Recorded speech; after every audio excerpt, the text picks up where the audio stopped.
구독, 알림 설정까지 부탁드립니다.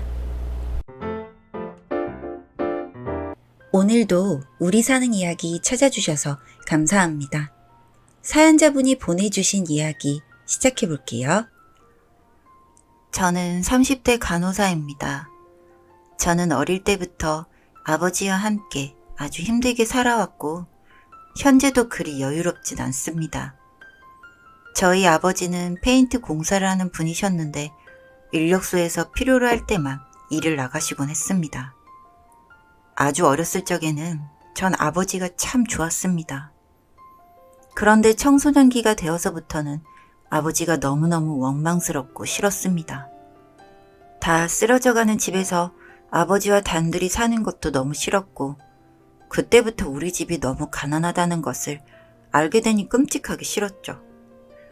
네, 한마디로 쪽팔렸습니다. 저는 다른 아이들이 당연하게 가질 수 있었던 걸 가지기 힘들었고 그 사실을 알게 되니 참 모든 게 다 싫었죠.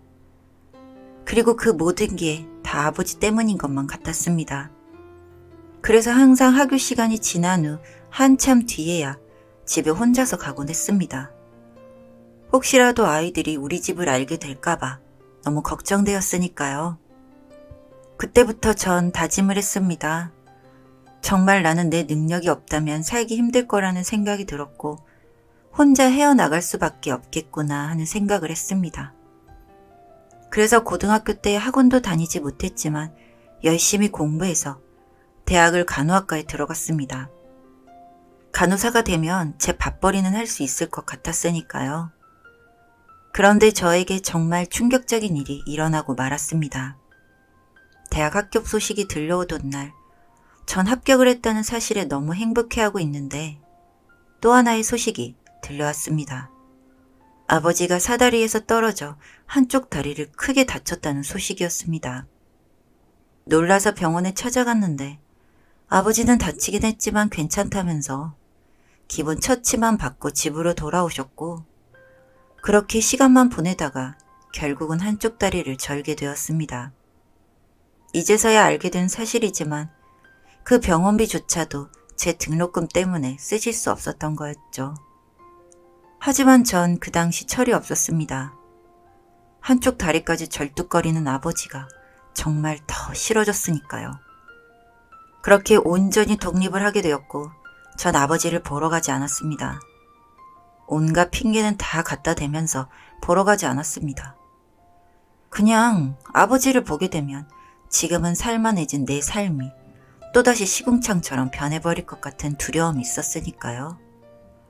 그렇게 전 혼자 살게 되었고 혼자 생활비를 마련하며 산다는 것이 대출을 받는다는 것이 정말 어려운 일이라는 걸 알았습니다. 그래서 더 바빴고 누구보다 열심히 살았습니다. 잠도 3시간밖에 못 자면서 알바란 알바는 모두 다니고 학교 생활도 게으르게 하지 않았습니다. 하지만 전 제가 노력한 만큼 돈이 모인다는 것과 빚을 갚아간다는 게 좋았습니다. 그렇습니다. 어리석었습니다. 전 그렇게 소중하고 단 하나뿐인 아버지를 잊은 채 살았습니다. 그렇게 잊고 살다 보니 정말 잊혀지는 것 같았습니다. 시간은 흘러 저는 25살에 국가고시를 합격하고 간호사가 되었습니다. 이제 조금 더 나은 삶을 살 수 있지 않을까 기대를 했던 것 같습니다. 그리고 그 즈음에 아버지는 문자를 보내오기 시작했습니다.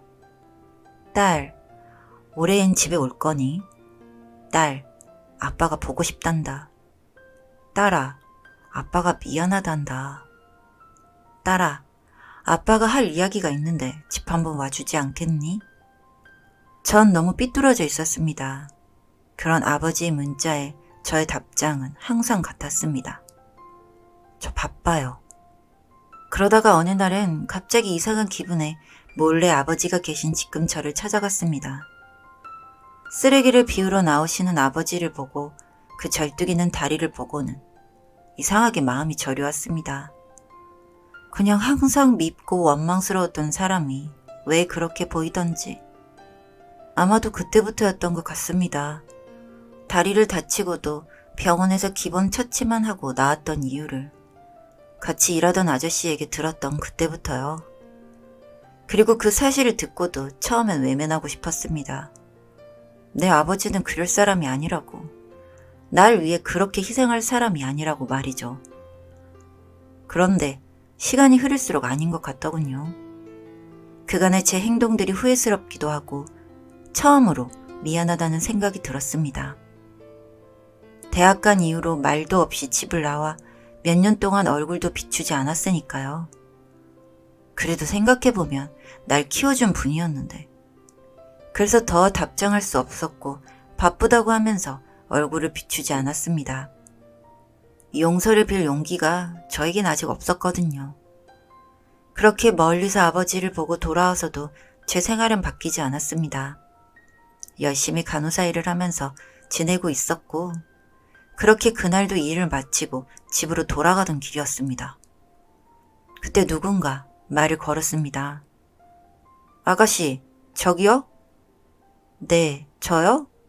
그래, 아가씨, 여기 누가 살고 있나요? 네, 여기 저희 집인데 무슨 일이시죠? 혹시 이름이 땡땡이니? 네, 제 이름을 어떻게 아세요? 저는 아버지에게 무슨 일이 생긴 줄 알고 놀랐습니다. 이름이 그대로구나. 다행이다. 아니, 무슨 일이시냐고요. 딸아, 내가 너의 부모란다. 무슨 소리 하시는 거예요? 전 아버지가 있어요. 이 집이 아버지 집이라고요. 저는 무슨 이상한 사람들인가 했습니다. 멀쩡히 아버지가 계신 저에게 본인이 제 아버지라고 하니 미쳤나 보다 했습니다. 그렇게 저는 무섭기도 하고 해서 무시하고 집으로 들어와 버렸는데 그 사람이 저를 붙잡고 명함을 손에 쥐어주는 겁니다. 그리고 하는 말이 아직 아버지에게 못 들은 모양이구나. 아버지랑 꼭 이야기 한번 해보렴. 뭘 아버지랑 이야기를 하라는 건지. 그리고 그날 아버지에게 전화가 왔습니다. 평소라면 받지 않았을 전화였지만 이번엔 달랐습니다. 딸아, 아빠가 우리 딸 얼굴이 너무 보고 싶어. 우리 딸 이제 28이지? 아빠가 할 말이 있다고도 했었지? 휴일에 아버지가 집에 있을 테니 와줄 수 있겠니? 알겠어요. 그래, 우리 딸 피곤할 텐데 얼른 자렴. 아빠도요. 그래. 저는 놀랐지만 차분하신 아버지 목소리를 듣고 오히려 마음이 놓였습니다. 그렇게 주말이 되었습니다. 저는 집으로 가기 위해 일찍 일어났고 옷을 입고 버스를 타기 위해 시간을 보고 있었던 중이었는데 갑자기 아버지 번호로 전화가 왔습니다. 땡땡씨 되시나요? 네, 누구시죠? 아버지가 약속 장소 바꿀 수 있냐고 물어보십니다. 네, 알겠습니다. 그런데 누구시죠? 아버님 비서입니다. 네? 너 보이스피싱이지? 누군데 아빠 핸드폰을 가지고 있는 거야? 전 갑자기 소름이 돋고 걱정이 되어 전화를 뚝 끊고 전 집으로 찾아갔습니다. 그런데 집에 아버지는 없었습니다. 저는 아버지가 핸드폰을 잃어버리셨다고 생각하고 다시 제 집으로 돌아가려 집을 나왔는데 제 앞에 검은색 외제차가 한 대 멈춰서 있었고 그 안에서 아버지가 내리시는 게 아니겠습니까? 딸, 아빠? 뭐야? 뭐긴 뭐야 아빠지. 아니 이 외제차랑 저 사람들 뭐냐고. 아빠 사람들이란다. 우선 타서 이야기할까? 분명 발을 절뚝거리는 것도 저 자상한 말투도 아버지가 맞았습니다. 하지만 배경이 달랐습니다. 우선 외제차에 타서 아버지를 바라보고 있었습니다. 아빠 맞아? 아니지? 이렇게 얼굴 보고도 아빠가 아닌 것 같니? 아빠 맞는데 이건 다 뭐야? 그렇게 아버지는 제 말에 대답이 없이 어떤 곳으로 계속해서 이동을 했고 처음 와본 저택 앞에 내렸습니다. 그리고 아버지는 말씀을 시작하셨습니다. 모든 일의 시작이 어떻게 되었는지 말이죠. 아버지는 돈이 많은 집안의 외동아들이었다고 했습니다. 하지만 사랑하는 사람이 생겼고 그분은 가난했다고 합니다. 그래서 아버지는 자신의 집안을 알리기보다 그냥 소박하게 그 집에서 그분과 같이 살았고 행복한 나날을 보냈다고 했습니다. 물론 아버지의 부모님과는 인연을 끊었던 거고요. 그렇게 잘 지내고 있는데 임신을 바라던 그분은 아이를 바랄 수 없는 몸이었다는 것을 알게 되었다고 합니다. 상심하며 지내던 어느 날 동네에 좀 사는 남자분이 그 소식을 들었고 저희 아버지가 사실은 부잣집 외동아들이라는 것을 알고 절 아버지의 집 앞에 버리고 간 거라고 하더군요. 그래도 아버지는 제가 하늘에서 자신들에게 내려준 인연이라고 생각했고 친자식처럼 키웠다고 하셨습니다.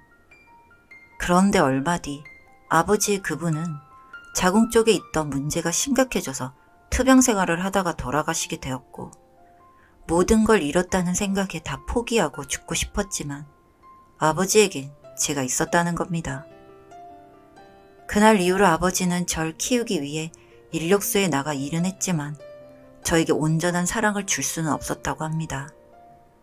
본인의 마음도 많이 힘들었기 때문에 추스르는데 시간이 오래 걸렸다고 하셨죠. 중간중간에도 아버지의 부모님은 계속해서 돌아오라고 했지만 절 인정해주지 않고 고아원으로 보내고 들어오라는 말에 거절했었고 결국에 그 두 분이 건강상 문제가 생겨 위독해지시는 바람에 아버지에게 모든 사업과 재산을 물려주게 된 것이라고요. 그리고 저 역시 딸로 인정할 테니 같이 들어오라고 하셨다는 겁니다. 그렇게 아버지는 다시 사업을 배우기로 했고 열심히 노력을 했다고 하셨습니다. 중간에 기회가 되면 얼굴을 보고 말하고 싶었는데 그럴 기회가 잘 오지 않아 지금이 되어버린 것이라고요. 하지만 아버지는 간호사가 된 절 보고 혼자 얼마나 기뻐했는지 모른다고 하셨습니다. 한쪽 다리는 절고 다니는 아비 밑에서도 열심히 공부해서 간호사가 되고 살아가는 모습이 뿌듯했고 행복하셨다고요. 전 이야기를 듣는 내내 눈물을 흘릴 수밖에 없었습니다. 그간 절 생각해 주신 마음이 그대로 느껴져서 마음이 아파왔습니다. 그렇게 저는 아버지에게 안겨 한참 울었던 것 같습니다. 그러던 중 뻔뻔하게 친아버지라는 인간이 아버지에게 찾아왔고 이제서야 절 데리고 가고 싶다고 했다고 하는 겁니다. 아버지는 너무 화가 나서 내 딸을 당신이 뭔데 자기 딸이라고 하냐며 화를 냈고 결국 돈 뜯어내려고 온 것을 알고 저에게 명함을 주는 심부름을 해주는 대가로 거액을 지불했다고 하셨습니다. 그때 잠깐 본 그 사람이 내 친아버지였다니. 솔직히 충격적이었지만 결국 날 버리고도 돈이 궁에 찾아왔다는 소리에 정이 떨어졌습니다. 그리고 다시는 생각하지 않기로 했죠. 그렇게 저는 아버지와의 생활을 다시 시작했습니다. 위독하셨던 아버지의 부모님은 얼마 뒤 한 분 한 분 돌아가셔서 정말 마음이 아팠지만 제 옆에는 아버지가 계셔서 든든합니다. 그렇게 사업을 물려받으신 아버지는 지금도 잘 운영하고 계시고 계속해서 간호사 일을 하고 싶어하는 절 위해서 아버지는 중소병원을 하나 같이 운영하고 계십니다. 전 그곳에서 일을 하고 있고요. 제 출생에 관한 일들을 가끔 떠올리면 충격적이긴 합니다. 아무것도 몰랐던 때와 같을 순 없겠죠. 하지만 그 기억들도 다 이겨내보려고 합니다. 힘든 삶 속에서도 절 지키기 위해 노력해 오신 아버지를 생각하면서 말이죠.